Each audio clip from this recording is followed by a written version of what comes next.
ஏ காத்து மேல, காத்து கீழே, காத்து சைடுல. அந்த பாட்டு என்னமா இருக்கு? ஏய் சின்ன பொண்ணு, சின்ன பொண்ணு. என்னங்க எதுக்குங்க கத்திட்டு இருக்கீங்க? கிச்சன்ல தான் இருக்கேன், வாங்க. சின்ன பொண்ணு சமைச்சிட்டியா? சாம்பார் வச்சுட்டேங்க, இந்த உருளைக்கிழங்கு தான் செய்ய போறேன், இருங்க, ஒரு 5 நிமிஷத்துல ரெடி ஆயிரும். எதுக்குங்க கொட்டிங்க?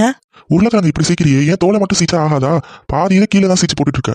சம்பாதிக்கிறது யாரு? நான் தானே. உருளைக்கிழங்கு எவ்வளவு விற்கிதுன்னு தெரியுமா? 90 ரூபா கிலோ. நீ என்னன்னா அசால்ட்டா தோலை சீச்சிட்டு இருக்க. ஐயோ பாவி மனுஷா, அதுக்காயா இப்படி நறுக்குன்னு மண்டையில கொட்டுன? ஒழுங்கா சமைக்கிறதுனா சம, இல்லைன்னா பேசாம இரு. சரி ரொம்ப பண்ணாதீங்க, ஒழுங்கா இனிமேல் சீக்கிறேன். சரி நான் வெளியே போனோம், சீக்கிரம் சமைச்சு எடுத்துட்டு வா.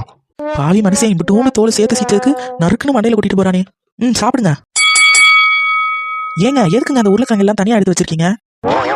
எனக்கு உருளைக்கிழங்கு ஒத்துக்காது, வாய்வு அதான். ஏயா இம்புட்டுக்கோன்னு தோலை சேர்த்து சீச்சதுக்கு அந்த பேச்சு பேசுனேன். இப்போ என்னன்னா தட்டில் இருக்கிற உருளைக்கிழங்கு பூரா எடுத்து வெளியில வச்சிருக்க. என்னை பார்த்தா உனக்கு நக்கலா தெரியுதா? ஒழுங்கு மரியாதையா தின்னுட்டு எந்திரிக்கிற. இருக்கிற கருவேப்பிலை கொத்தமல்லி எல்லாத்தையும் தின்னுட்டு எந்திரிக்கிற. சரி சாப்பிட்றேன், அடிக்காதமா.